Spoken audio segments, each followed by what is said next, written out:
Hello students, I am Farhan Veer. Welcome back to our channel. Let us discuss problem number 3. अब problem number 3 में ना CF already मैं निकाल के रख चुका हूँ. सिंपल सा है. देखिए सबसे पहले ऑक्सिलरी इक्वेशन अपने को चाहिए. ये आपने ले ली यहाँ पे d माइनस वन दो बार, इसलिए d is equal to one one. ये d square is equal to minus one, d is equal to plus minus i. और ऑलरेडी मैं CF लिख चुका हूँ. अब अपने को यहाँ पे PI निकालना है. अगेन चीजें अंदर अंदर हैं, इसलिए प्रॉब्लम को ध्यान से देखिए आप. तो PI निकालते हैं तुरंत में. तो PI क्या हो जाएगा आपका 1 upon F D into RHS. ठीक है, अब RHS को थोड़ा सा आपको यहाँ पे सिंप्लीफाई भी करना पड़ेगा. यहाँ पे तो आपका e रेस टू एक्स है, प्लस यहाँ पे आपके पास sine square x by two. अब इसमें आप देखिए ये जो टर्म है ना, इसको फर्दर आपको सिंप्लीफाई करना पड़ेगा, क्योंकि स्क्वायर वगैरह तो चलता नहीं है ना. इसको लीनियर टर्म में बनाना पड़ेगा. तो इन शॉर्ट अगर मैं बोलूं तो ये हो जाएगा 1 अपॉन एफ डी. इसको आप एज इट इज रख सकते हैं, ये आपका टाइप नंबर 2 का प्रॉब्लम है. Plus 1 upon F D sign square x by to को अपने को चेंज करना पड़ेगा. इसको लिख सकते हो 1 माइनस कॉस. ये जो भी एंगल रहेगा उसका डबल हो जाता है. एंगल हाफ है ना, हाफ का डबल कितना होता है 1 एक्स अपॉन टू. इसको फर्दर हम सिंप्लीफाई करेंगे तो ये हो जाएगा आपका 1 upon F D e raise to x, plus एक काम कर लेते हैं, ये पे पी आई आपका. एक काम कर लेते हैं, देखो ये 1 अपॉन हाफ है ना, तो 1 अपॉन हाफ इधर रख लेते हैं बाहर, एंड एफ डी ले लेते हैं. अगर आपने 1 अपॉन हाफ बाहर रखा तो मतलब बेसिकली 1 बचा ना. 1 क्या रहता है, ई रेस टू जीरो एक्स रहता है, माइनस हाफ है ना. अब ये वाला टर्म ले रहा हूं, minus half 1 upon F D, and आपका यहाँ पे क्या आ जाएगा कॉस एक्स. तो ये आपका बेसिकली पी आई है. और अगर इसमें आप देखो ना, तो यहाँ पे पी आई में 3 टर्म है आपके पास. एक तो आपका ये वाला पार्ट है, एक ये वाला पार्ट है, एंड ये वाला पार्ट है. 3 पार्ट है देखो. एक तो ये P1 है, ये आपका P2 है, और ये वाला पार्ट आपका P3 है. तो अपने को यहाँ पे क्या करना पड़ेगा, P1 P2 एंड P3 तीनों निकालना पड़ेगा, एंड प्रॉब्लम आपका सॉल्व हो जाएगा. ठीक है, थोड़ा जगह कम है, एक ही बार में सॉल्व करना है, इसलिए सबसे पहले P1 से स्टार्ट करते हैं. ठीक है, P1 देखो क्या है आपका 1 upon F D into RHS. और RHS आपके पास क्या है, RHS है आपके पास ई रेस टू एक्स. एक काम कर लेते हैं ना, एफ डी क्या है आपका, एफ डी क्या है, ये देखो ये है. अब इसमें क्या करते हैं ना, ये ऐसा टर्म है ना, इसको थोड़ा सा सिंप्लीफाई कर लेते हैं. सिंप्लीफाई कर लोगे तो लाइफ आसान रहेगी आपकी. ऐसा भी आप प्रोसीड कर सकते हो, पर थोड़ा सिंप्लीफाई कर लोगे ना, आसान हो जाएगा काम. ठीक है, तो इसको सिंप्लीफाई करने, क्योंकि सीन क्या होगा कि अगर अभी आपको पता है ये वाले टाइप में अपन डी की जगह क्या करते हैं, 1 करते हैं. अब डी की जगह अगर आपने 1 डाला, डी की जगह 1 डालने पे क्या होगा, 1 minus one zero, and zero into anything is zero. तो ये आपका जो डिनोमिनेटर जीरो आ रहा है, मतलब आप डाल तो नहीं सकते. ठीक है, तो आपको क्या करना पड़ेगा, x से मल्टीप्लाई करके डेरिवेटिव लेना पड़ेगा. कसम तो याद ही है ना, क्योंकि डिनोमिनेटर जीरो हो गया कुछ पुट करने के बाद, तो सब्स्टिट्यूट नहीं करते, x से मल्टीप्लाई करके डेरिवेटिव करते. कसम नंबर 2. तो अगर आपने डेरिवेटिव वगैरह करना है ना इसका, तो ये 2 ब्रैकेट लोगे ना तो चीजें बहुत डिफिकल्ट हो जाएगी. इसके लिए बेटर है थोड़ा सिंप्लीफाई कर लेते हैं, एक ही ब्रैकेट में कोशिश करते हैं काम करने की. सबसे पहले इसको ओपन कर लो, ये हो जाएगा आपका D square minus two D plus one, और ये हो जाएगा आपका D square plus one, and यहाँ पे आपका ई रेस टू एक्स हो जाएगा. ठीक है, और थोड़ा फर्दर सिंप्लीफाई करते हैं. 1 अपॉन, एक काम करते हैं डी स्क्वायर से सबको मल्टीप्लाई करो, तो डी रेस टू 4, ये हो जाएगा माइनस टू डी क्यूब. ठीक है ना, फिर प्लस डी स्क्वायर, अब 1 से करोगे तो सेम ही आना है, plus D square minus two D plus one. थोड़ा मेहनत इधर करोगे, आगे का आसान हो जाएगा काम. वरना अगर यही जीरो कर देते और डेरिवेटिव करते, फिर यू इंटू वी रूल लगाना पड़ता, प्रॉब्लम हो जाती. ठीक है, अब यहाँ पे क्या करते हैं, डी की जगह ना अपने को 1 पुट करना है, बराबर है. तो पुट करके देखते क्या होता है. अगर आपने डी की जगह 1 पुट कर दिया इधर पे, तो ये हो जाएगा 1, ये हो जाएगा माइनस टू, ये हो जाएगा 1, ये भी हो जाएगा 1, ये हो जाएगा माइनस टू, और ये हो जाएगा 1. मतलब क्या हो गया भाई, इधर देखो 1 2 3 4 जीरो हो रहा है. ठीक है, जीरो हो रहा है. इसका मतलब है भाई ये सब जो काम आप कर रहे हो, करना चाह रहे हो, वो नहीं करना है ना, ये नहीं करना है. एंड ऑब्वियस सी बात है, वहीं से अपने को पता चल रहा था 1 डालने पे यही जीरो हो रहा था. बट ये स्टेप मैंने एक्सपांड इसलिए किया क्योंकि अपने को डेरिवेटिव निकालना. इसका डेरिवेटिव निकालने से अच्छा तो इसका ही निकाल लो ना भाई, है ना. या बेसिकली चलो इसको एक काम कर लेते हैं, थोड़ा ओपन कर लेते हैं, ओपन करके छोटा कर लेते हैं. ठीक है, तो छोटा कर लोगे तो कितना आएगा, ये डी रेस टू 4 आ गया. ठीक है, नेक्स्ट ये देखो minus two D cube, D square ये हो जाएगा माइनस टू डी क्यूब, और क्या भाई D square two D square minus two D plus one, और साथ में आ जाएगा आपका ई रेस टू एक्स. ठीक है ना. अब इस पे ऑब्वियस सी बात है जीरो ही आना है, कसम नंबर 2 है अपना, ये हो जाएगा कि अपन नहीं कर सकते, तो अपने को क्या करना पड़ेगा, इधर कसम नंबर 2 आ रहा है, तो अपने को यहाँ पे क्या करना पड़ेगा, बेसिकली x से मल्टीप्लाई करना पड़ेगा और इसका डेरिवेटिव लेना पड़ेगा। और एक हमेशा चीज ऑब्जर्व किए होंगे, x मैं यहां रख रहा हूं, ठीक है, जल्दी जल्दी गड़बड़ गड़बड़ में ये काम मत कर देना कि आपने सीधा ऐसा कुछ लिख के x यहां रख दिया, x रख के यहां फंक्शन लिख दिया ना, पूरा प्रॉब्लम हो जाएगा। तो जो आप x से मल्टीप्लाई कर रहे हो, मेक श्योर दैट वो जो x आप ले रहे हो वो x को आप प्रॉपर जगह पे रखो। x यहां पे आएगा 1 अपॉन, अगर आपने इसका डेरिवेटिव लेना है, अब इसका डेरिवेटिव क्या आएगा, 4d3, इसका क्या आएगा 6d²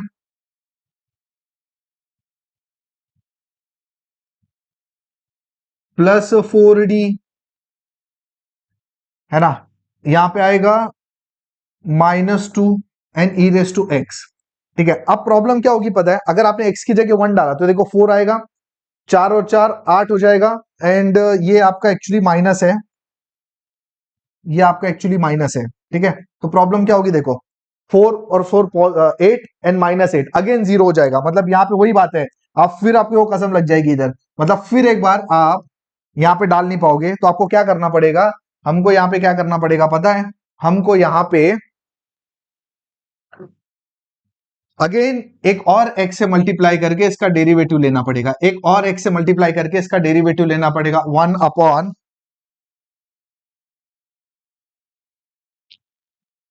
ठीक है, अभी तक क्या हो रहा था, अभी तक ये हो रहा था ना, एक बार 0 आ रहा था, आपने x से मल्टीप्लाई कर दिया ना तो आपका काम हो जाता था।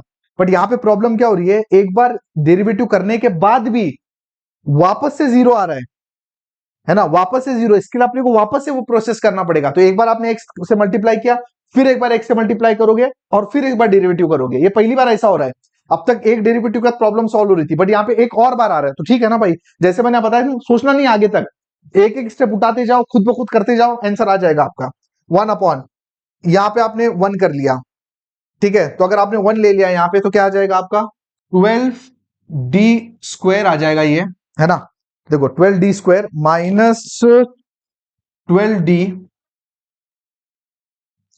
नेक्स्ट +4, ये आ जाएगा, एंड राइट साइड में आपके पास आ जाएगा ई रेस टू एक्स। अब एक बार चेक कर लेते हैं, क्या अब हम लोग पुट कर सकते हैं क्या d की जगह पे 1, आई थिंक अब अपना काम हो जाएगा, अगर आपने d की जगह 1 पुट कर लिया ना, तो ये आपका हो जाएगा x² 1 अपॉन, ये हो जाएगा 12 -12, तो ये तो ऐसे 0 हो गया, +4 ई रेस टू एक्स, मतलब इन शॉर्ट ये जो P1 है ये आपका मिलेगा x² upon 4 into e raise to x. So this is your first PI। I hope आपको पहला PI तो समझ में आ गया होगा। अभी अपने को दूसरा PI निकालना, दूसरा PI बड़ा सिंपल है, दूसरे में कुछ नहीं है, देखो P2 is equal to 1 upon FD into RHS। ठीक है, अब RHS क्या है सेकंड वाले में, ये देखो ये देखो ई रेस टू 0x और हाफ ही है बाजू में, तो एक काम कर लेते हैं, ठीक है चलो RHS लिख लेते हैं, तो ये हाफ है बाजू में तो रहने दो उसको, इनटू एफ ऑफ डी लिख लो। अब एफ ऑफ डी वाला एक काम करो, आप ना ये वाला ही लिख लो, ये जो सिंप्लीफाइड है ना ये लिख लो, क्योंकि उसके अंदर पुट करना है ना, फिर ये लिखोगे तो मतलब इन शॉर्ट ये भी लिख सकते हो, क्योंकि ये आपको पुट क्या करना है, पुट तो आपको 0 करना है ना, तो इन शॉर्ट ये भी लिख सकते हो आप। ठीक है, तो चलो ये लिख लेते हैं, आप दूसरा भी लिख सकते हो, कोई इशू नहीं है, अगर 0 पुट करना है तो आपको।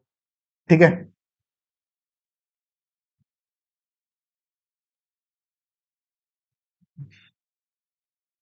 पुट x इक्वल टू 0, तो P2 क्या आ जाएगा आपका 1 अपॉन 2। ठीक है, अगर आपने x 0 लिया तो -1 का स्क्वायर 1 है और ये भी 1 है ना, नी रेस टू 0x तो वैसे 1 होता है, मतलब P2 आपका हाफ है। अगर इन केस आपने ये भी लिया होता ना तो वही आता, देखो ना, ये 0 ये 0 ये 0 ये 0, इनफैक्ट 1 ही आया होता, तो कुछ भी लेते तो आपका सेम ही आना था। P2 भी आपका लाइफ सॉर्टेड है। अभी अपने को दिक्कत किसकी है, P3 की। ठीक है, अब P3 सॉल्व करते हैं, 1 अपॉन FD इंटू RHS। अब यहाँ पे अगेन वही वाला लेते हैं, सिंप्लीफाइड वाला लेते हैं। ठीक है, सिंप्लीफाइड वाला लेते हैं थोड़ा सा, तो लाइफ थोड़ा आपका सॉर्टेड रहेगा, ये वाला d⁴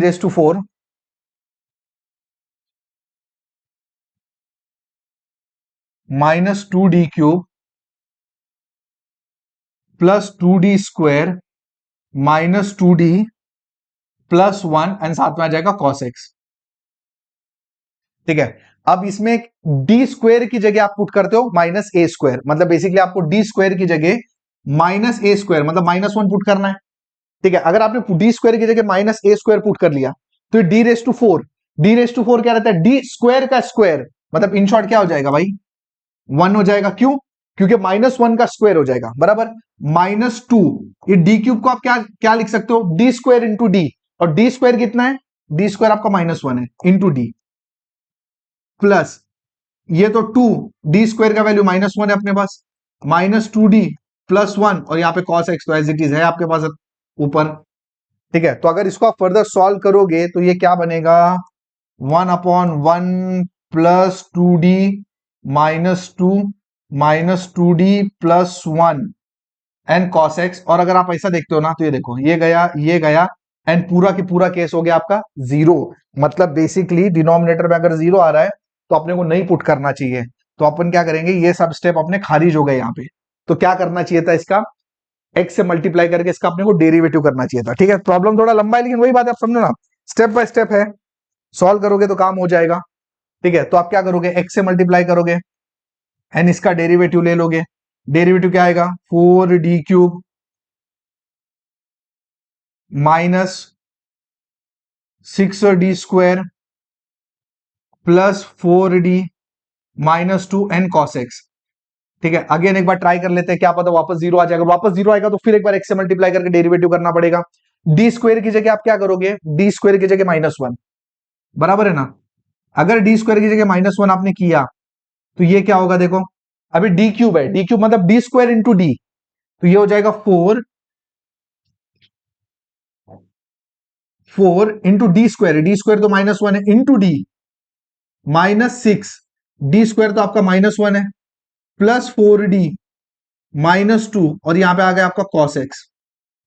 तो अगर इसको आप फर्दर सिंप्लीफाई करोगे तो ये x आ गया इधर, ये देखो ये आपका हो जाएगा -4d, ये आपका +4d कैंसिल हो गया है ना, और यहाँ पे क्या है +6 -2, +6 -2 मतलब 4, ये आपका 4 एंड यहाँ पे आ गया cos x। तो अगर P3 की मैं बात करूं ना तो देखो ये 1/fd × RHS, जो P3 है ये देखो 1/fd × RHS, इसके बाजू में एक -12 भी है।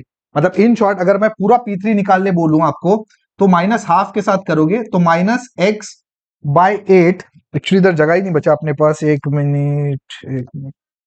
अगर पूरे P3 की अपन बात करें ना तो देखो ये जो है ना P3, ये देखो ये P3 के बाजू में आपके पास -12 भी है।